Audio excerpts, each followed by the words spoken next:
I have been in the music business in some form or fashion for nearly 2 decades. And in that almost 20-year span, I have done pretty much everything you can probably think of, especially from an artist or band perspective. I have been a part of a band that started from nothing and worked its way up to get a major label record deal. I have played as a sideman for starting artists with a brand new major label career and been part of that rocket ride. And I have played for legacy acts who have sold millions of records who are now playing shows more for the fun of it than anything else. And in my time doing all of these different things, I have discovered that being an independent artist specifically really is the hardest part. I mean, there are hundreds and thousands of things to do every single day, all of which seem like they require your time. But based on all the things I've seen and done and tried, I believe that if we bring it back in a little bit and stop worrying about every single thing, we can really drill down success as an artist to 7 core principles that I believe if we can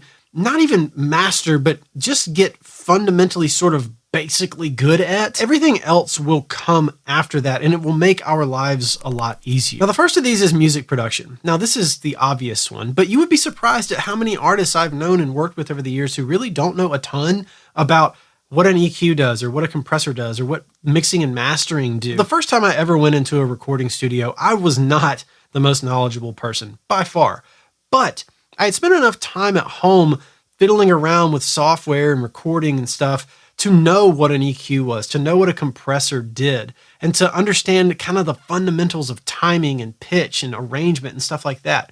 And I also just listened to a ton of records and sort of reverse engineered what a good song kind of did, and then took that knowledge into the studio with me as well. I was a student of the craft of making music before I actually started making music in a real recording studio with actual professional people. And then once I got into the room, now that I started from this kind of base level of not sounding like an idiot, people took me seriously and were more willing to help educate me further when I asked questions that, while they may have been stupid to them, were really important questions to me. Now, you don't have to know every single thing about recording to know enough. I mean, I know a lot about recording now because I've been doing this for a long time, and also because I like to make all of my music myself. I like being involved in every single step of the process. If you don't have time to do all that, or you just don't have the desire to build every single track from scratch, you don't have to. Having just a fundamental knowledge of what it takes to record music will help you be a better delegator and leader for your team if you choose to go about it that way. Now, the next thing is branding and identity.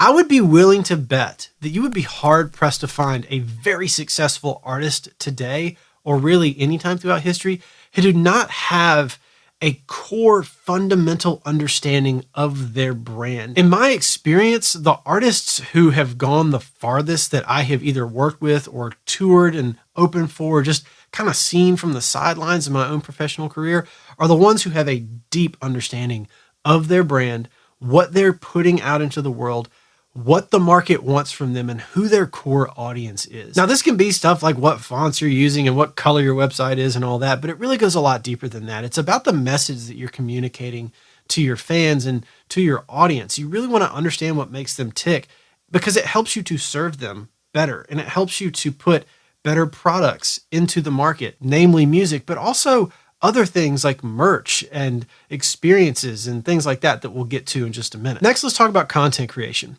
Now, the most successful emerging artists of today are the ones who are creating really, really great content online. Now, if you rewind 20 years ago when I was coming up, don't judge, content was not really a thing. We had to play a lot of shows. We had to shake a lot of hands. We had to be in front of people. The internet was still fairly young. For me, it was MySpace. We really took care to make sure our MySpace page was the most functional and best presentation that it could possibly be for us. And honestly, it worked really, really well. We spent a lot of time engaging on MySpace.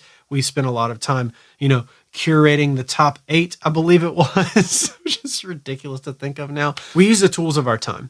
And today, the tools are social media and short form video specifically. You got to make a lot of content. Even the artists at the highest level who have been established for a long time, they're making a ton of content. Maybe not as much as the little guys, but they're making a lot of good, really engaging content to give to their fans, to help generate awareness, to remind people that they're there. Now, you can be the type of person who is making content yourself on your phone, and that is a wonderful way to do it. Or if you don't have as much time, you can be the type of person who delegates that out a little bit.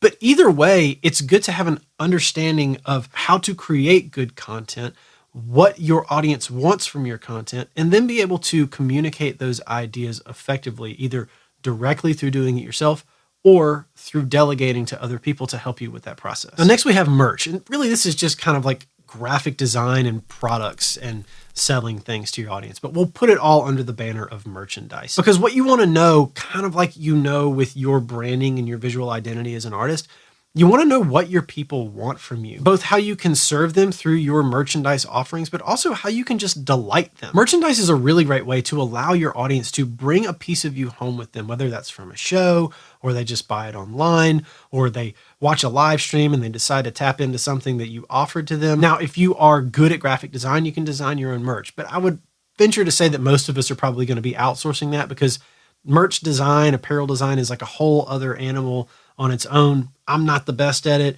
so I like to get a little bit of help with that. But it is good for me to be able to communicate my ideas effectively. Now, obviously, we're not going to get through a video without talking about marketing and advertising. This is such a huge part of being an artist, independent or otherwise. Marketing is everything. Knowing how to reach your fans, how to generate awareness, how to offer something that people want in return for email or whatever. Knowing how to connect with your audience is just such a core principle of being a successful artist.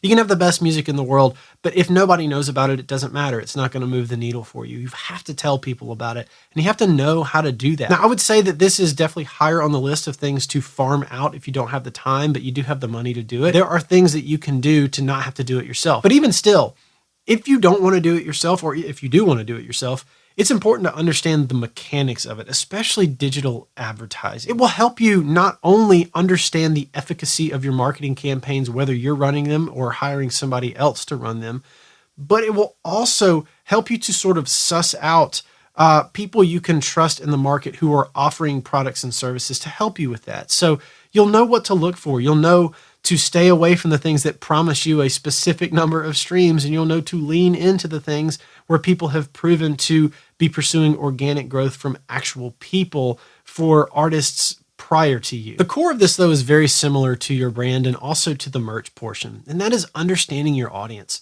You really want to dig into getting to know who it is that is listening to your music and why they're listening to your music, and then how you can serve them better. So that's 5 core skills, fundamental principles that I think will help all of us be better artists, especially those of us who are independent.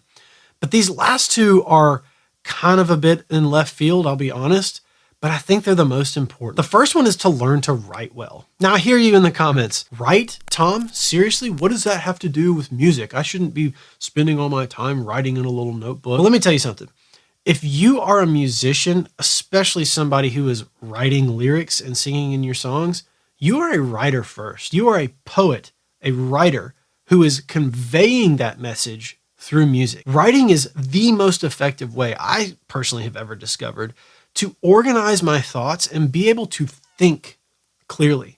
I mean, if you watch videos online of really, really smart people talking about the 1 or 2 core habits they have that have completely changed their life for the better, almost unanimously, people will say that they write every day. I mean, I write every single day. I wake up and the first thing I do is work out. But the second thing I do every single day when I wake up is I write in my journal. I write a full page of just onto the page. Doesn't matter what it is, but I am constantly writing. And then here at work, I'm writing in a little notebook all the time. I'm writing newsletters. I'm writing descriptions and stuff. I'm always writing. And I'm practicing that skill all the time so that I can pull from it when I need it. So that if I do need to actually write something very quickly, I'm good at it now. I wasn't always good at it. When I started trying to write, I sucked at it. I didn't really know how to put a sentence together very well. But now I've learned how to clearly communicate my ideas through writing, and that translates across all creativity, especially music. And then the last one is relationships. We've probably all heard it said, it's not what you know, but it's who you know. And this is no truer than in the music business. I'll tell you from personal experience, all the good things I've gotten, all those doors have started opening because of somebody I knew. Somebody put my name in the ring. Somebody toss my name in the hat, proverbially, right? Recommended me for something. And then after that, I had to prove that I had what it took by having the talent and having the work ethic. And this isn't really by accident. It's not like I walked into every room and be like, hey, I'm Tom. How can you help me? In fact, networking is one of my least favorite words in the world, and I wouldn't recommend that you approach a career in music through networking. But what I would say is try to become the person who is invested into the success of other people. That, I think, goes the furthest. That, and just be friends with people. Be friendly. Be a person people like to be around. If you can just be a person people enjoy being around, you'll get invited to stuff. Especially if you live in a music town like Nashville, where I live. If you live in Nashville or LA or New York or any of the other music towns around the country or the world, if you just show up to stuff and you're the guy or girl who people just enjoy being around, then that's going to translate into opportunities for you. And it's important to manage those relationships too. Maybe manage isn't the best term, but keep up with those relationships. Don't just reach out to people and just ask for stuff like, hey, can you help me with this? Can you do that for me? Just check on people. Hey man, just thinking about you, miss you, hope you're doing well. I cannot tell you how far that goes. And if you have something where you need help with something else from somebody else, but in a way that kind of benefits them, like especially like playing on a session, or you need a sub for a gig, or you want to do a collab with somebody, you pull from that network of friends, not that network of acquaintances that you made from just glad handing and rubbing shoulders and bumping elbows in a room somewhere. You don't have to force it. Be friends with some people. If you're not friends with other people, that's okay. But if you are the type of person who is likable and fun to be around and invests into other people, that will go a long way for you. Now, you still have to work hard. You still have to be talented. You still have to show up when the time comes. But if you can be the type of person who is good at friendships and good at relationships, just raises the bar that much further for you. Now, this list may not necessarily be exhaustive. I'm sure I probably have left some stuff out because I'm just a person on the internet. And if I have, and there's something that you think that I should have included in this video, drop it in the comments and maybe we'll do a part 2. But take it from me, somebody who's been in this business a long time, if you can drill down to the core of these 7 things and not necessarily be a master of all of them, but be just generally good at all of them, you will go far and your career will do well. Because everything else, in my mind at least, extends out from having a fundamental understanding of these core principles. If you can do that, you'll be fine. Now, if you enjoyed this video and you want to go deeper with topics kind of like this every single week and get a dose of how I think about things, then I hope you'll subscribe to my newsletter, The One Thing. Every single Tuesday, I send out one high-level idea that I am thinking about or trying myself to be a better independent artist and succeed with a career in music. So if you want to sign up for that, I'll leave a link in the description of this video. And as always, thanks for watching, and I'll catch you on the next one. Peace.